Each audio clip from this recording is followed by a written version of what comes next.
Welcome back to the Ranjit Kumar show. आज हमारे साथ मौजूद हैं जहांगीर नज़र साहब, जिनसे बात हो रही है पीआर के हवाले से, ब्रांड मैनेजमेंट के हवाले से, और जो सोशल नेटवर्क्स हैं जिनको हम अपनी मर्जी से इस्तेमाल करते हैं, उनकी एक बेहतरीन किस्म की एल्गोरिथम है, वो कैसे काम करते हैं। हमने मोस्टली फोकस किया आज लिंक्डइन पे, और वो कैसे काम करते हैं हम जहांगीर साहब से पता करेंगे। लेकिन वक्फे से आपको लिंक्डइन के बारे में जो इल्म मिलता रहे, आप उस पर हमें सवाल पूछ सकते हैं, कमेंट कर सकते हैं, और आपको कोई कन्फ्यूजन है, जो ईमेल एड्रेस जहांगीर नज़र साहब का आ रहा है, आप उनसे उन पे क्वेश्चन लिख के भी बात कर सकते हैं। तो सर, मेरा आपसे पहला सवाल ये है, कैन यू शेयर सम की इनसाइट्स और lessons you have learned from working in advertising agencies, insurance, the kafal companies, real estate and distribution business? Well, I think, Ranjit, the only good things that I have learned from these companies is that एक discipline आपको आ जाता है, which is very important, right? Because hierarchies होती हैं, management hierarchies होती हैं, उनको आपको satisfy करना होता है on different stages आप जब होते हैं। So हमने भी बिल्कुल junior level से start किया था, उसके बाद अल्हम्दुलिल्लाह reach the top position। अगर किसी एम्प्लॉई के अंदर फॉलोअप्स नहीं है, so for me personally speaking, मैं ऐसे एम्प्लॉई को नहीं समझता कि वो उस कंपनी में एग्जिस्ट करना चाहिए। Because you need to have very strong followups. आपको पता होना चाहिए कि आपके बॉसेस को, आपके मैनेजमेंट को आपसे क्या चाहिए। बिल्कुल सही। And this same applies on the freshie as well, कि यार मतलब आपको एग्जैक्टली पता हो कि what is the boss asking of you. If you don't exactly know कि वो आपसे चाह क्या रहा है, बिल्कुल सही। टाइम पे डेडलाइन हो, डेडलाइन ओरिएंटेड आपके टास्क्स हों, एंड आप अचीव कर रहे हो, तो I think you are the best person in the office. लेकिन अगर आप नहीं कर पा रहे तो अच्छा, थोड़ा सा इस केस से यूज कर लेते हैं। आप मेरे बॉस हैं और आपको लगता है कि जो मेरे नीचे सबऑर्डिनेट है वो बहुत गो गेटर है आपकी तरह, और वो फारिग बैठता है तो उसके जिस्सामत में दर्द होता है।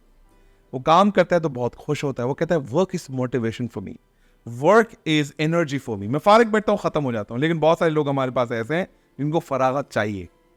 आप फॉलोअप्स नहीं करते, लड़का आपसे फॉलोअप पे फॉलोअप किया जा रहा है, सर ये करेंगे, ये काम भी करना है, ये भी कर सकते हैं, ये भी कर सकते हैं, आप मुझे मौका दे, मैं आपको करके दिखाऊंगा।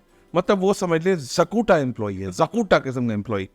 So how do you think, is it a right approach to follow from boss in a such a way? नहीं, देखिए, you as a boss I would have to channelize his energy. Yes. It is very important कि आप उसकी energy को सही जगह पे इस्तेमाल करें। मतलब वो अगर अपनी एनर्जी को ज़ाया कर रहा है कि अगर वो हर चीज़ मुझे ये भी करना है, वो भी करना है, तो that is hard work at the end of the day, and hard work doesn't really pay much, smart work does. Right. Smart work is better than hard work. Right.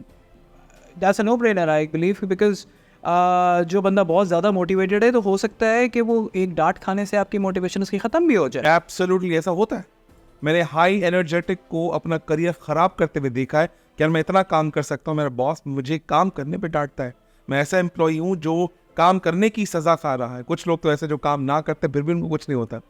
ये कैसा बिहेवियर है? कैसे करें हम ये? इसमें जो है ना, मैनेजर का जो रोल है वो बहुत इंपॉर्टेंट है। तो अगर मैनेजर को मैनेज करना नहीं आता है, तो फिर वो ना अपने आप को मैनेज कर पाएगा, ना अपने सबऑर्डिनेट को मैनेज कर पाएगा। आई मीन, एंथुसियाज्म और मोटिवेशन तो बहुत अच्छी चीज़ लगती है, लेकिन अगर वो सही जगह पे अप्लाई नहीं हो रही है, तो फिर कंपनी को कोई फ़ायदा नहीं हो रहा है। कंपनी अपने रिसोर्सेज उसके ऊपर ज़ाया कर रहा है, उसके ऊपर एसी चल रहा है, कंप्यूटर मशीन ऑन है, बिजली चल रही है, वो सब ज़ाया हो रही है अगर वो चैनलाइज उसको नहीं करवा पा रहा है मैनेजर।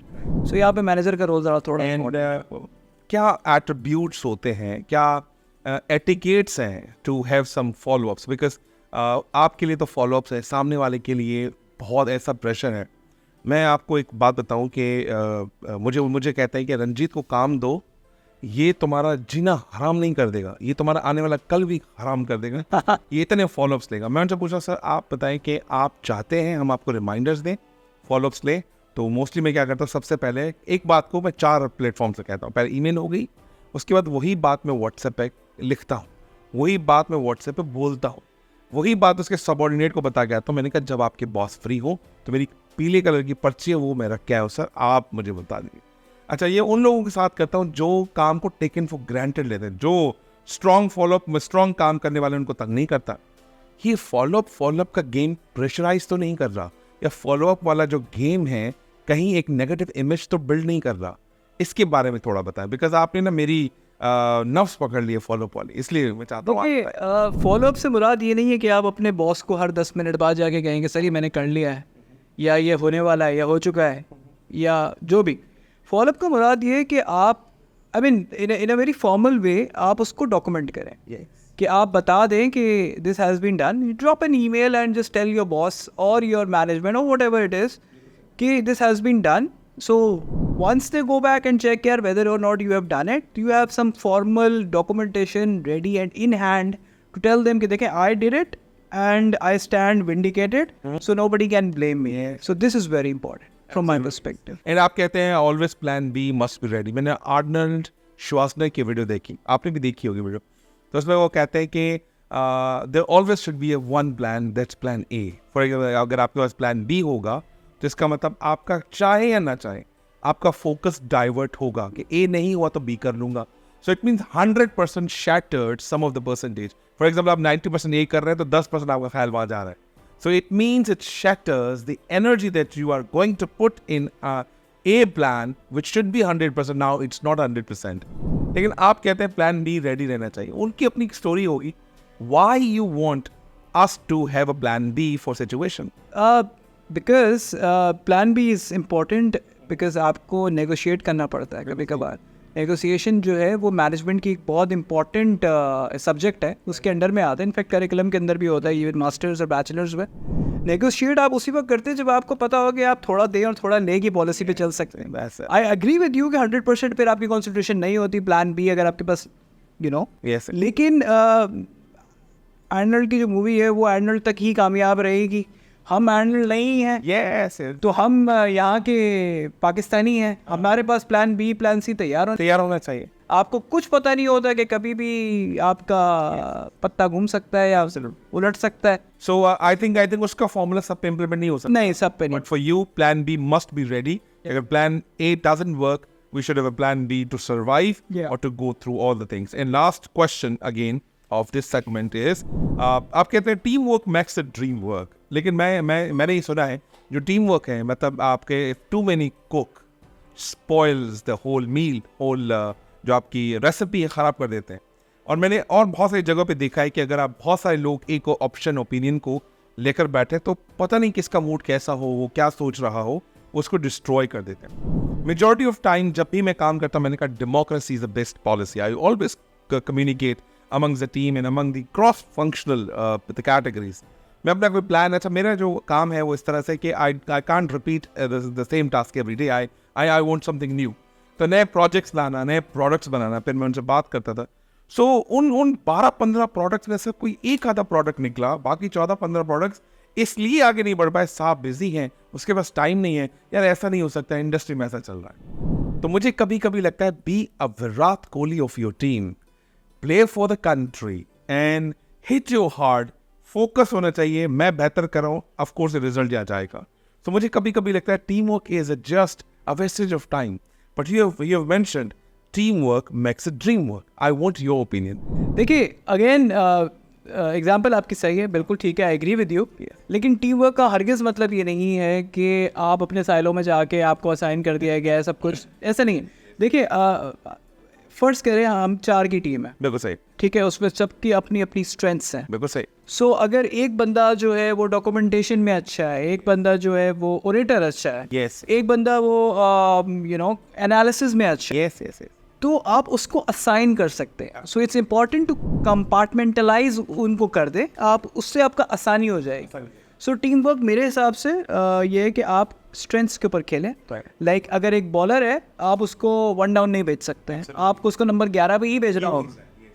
तो कोहली की एग्जांपल बिल्कुल सही बैठती है, लेकिन मेरे ख्याल से यहाँ पे शाहीन की एग्जांपल भी यूज़ कर, हाँ बिल्कुल कि नंबर 6 पे नहीं बनती, नंबर 11 पे ही बनती है, क्योंकि छक्कों का जो तनासुब है वो कम होता है उनकी बैटिंग। सौरव गांगुली का कल स्टेटमेंट ऐसे ही वायरल हुआ है। उसने कहा कि जब मैं कप्तान था तो मैं कोई बड़ी ट्रॉफी तो नहीं जीत पाया, लेकिन मैं आपको बात बताऊं कि मेरी कप्तानी दिग्गज खिलाड़ी का जो है ना वो खिताब मुझे मिलना चाहिए। वो कह रहे हैं कि आपको दिग्गज खिलाड़ी का क्यों खिताब दें। उसने कहा मेरी टीम में वीरेंद्र सहवाग था जो किसी की नहीं सुनता था। एग्जैक्टली। मेरे पास राहुल द्रविड़ भी थे जो एक दीवार बन के खड़े रहते थे, वो अपनी बहुत सुनते थे, मेरी भी सुनते थे, लेकिन उसको ये था कि बस बॉल रोकने से ना कमाल हो जाता है, तो मैं उसको भी मना नहीं कर सकता। मेरे पास हरभजन भी थे जो बात बात पे लड़ जाते थे, और मेरे पास सचिन भी थे जिनको दुनिया कहती थी कि वो अपने आप के लिए खेलता, किसी और के लिए नहीं खेलता। ये सारी चीजें मेरे पास थी। तो इसमें कमाल मेरी कप्तानी का नहीं है। मेरी कमाल किस बात का था, मैं वीरेंद्र सहवाग की जो ना सुनने वाली हरियाणवी जो कैपेबिलिटी है उस पर फोकस करके लड़ाई झगड़ा कर टीम से बाहर करता। लेकिन मैंने कहा नहीं, ये अपनी मर्जी से खेलेगा, जितने भी ओवर खेल गया ना ये कुछ ना कुछ इंडिया के लिए कर जाएगा। और क्रिकेट का एग्जाम्पल, उसने कहा हरभजन को मैं मौका दूंगा, वो उसको ना बॉलिंग करने का बहुत शौक है, तो वो मांगता है बॉलिंग दो मुझे, लेकिन हम सिचुएशन के हिसाब से बात करते हैं। तो मैंने उसको देखा कि इसका जो अग्रेशन है उसको तब इस्तेमाल करूंगा, और जब मेरी टीम लड़खड़ा रही है मैं ड्रेविड को भेजूंगा। सो आई कंपार्टमेंटलाइज, आप वाली बात, I compartmentalise all the strength weaknesses को मैंने देखा तो सही, मैंने कभी इस पे वार नहीं किया, कभी इस पे मैंने जो है ना उनको हाईलाइट नहीं किया। Always give them the flow of the opportunity, empowerment, do whatever you want, but your मकसद should be one, we have to win the games. Absolutely yes. And that is what a leader does at the end of the day. Again, अगर एक leader derive नहीं कर सकता weaknesses and strengths from his team players, तो फिर वो leader बनने के लायक नहीं। और अगर मैं आपसे कहूँ कि यानी कि अगर आप अपने करियर में जिनको आप बड़ा एस्पायर करते हैं और जिनसे आपकी इंस्पिरेशन भी है, किस तरह की लीडरशिप को आप पसंद करते हैं, किन तरह के लीडर से आप जो है बड़े इंस्पायर हैं, और उसी तरह की nurturing and upbringing अपनी टीम में देखते हैं? So basically, you know, I have been mentored by a lot of people, and I take them, you know, बहुत respect करता हूँ, and they have been very different personalities.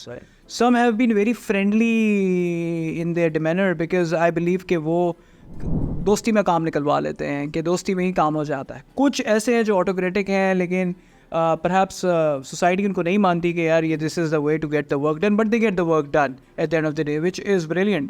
So I think it's horses for courses वाली बात है कि आपको पता होना चाहिए exactly कि आपने किससे कैसे डील करना है और काम निकलवाना है। बिकॉज एक प्रोफेशनल वर्क प्लेस में इट्स वेरी इंपॉर्टेंट कि अगर आपको पता हो कि यार ये बंदा जो है, अगर मुझे फ़र्ज़ करें इससे बदतमीज़ी से बात करनी है, तो आप शायद उससे बदतमीज़ी से बात ना करें, आप उससे उस तरीके से बात करें जिससे वो सेटिस्फाई हो, आपका काम निकाल के दे।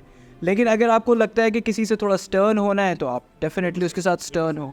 लेकिन वो जो एक लाइन होती है ना बिटवीन तमीज़ एंड बदतमीज़ी, वो कभी क्रॉस नहीं करनी चाहिए। मतलब मैनेजर और लीडर का काम यही है कि मैं कितना काम जानता हूँ, मुझे करना नहीं है, असल गेम है काम करवाना कैसे। एब्सोल्युटली। छोटा सा ब्रेक लेते हैं सर, ब्रेक के बाद मज़ीद आपसे सवालात और जवाबात का सिलसिला शुरू करते हैं। बड़ी ज़बरदस्त आपने मेरी जो सवालात थे मैंने इसलिए ऐसे पूछे because a lot of questions are coming to me in class, और जब मैं ट्रेनिंग प्रोग्राम्स करता हूँ सवालात की जवाब आते हैं।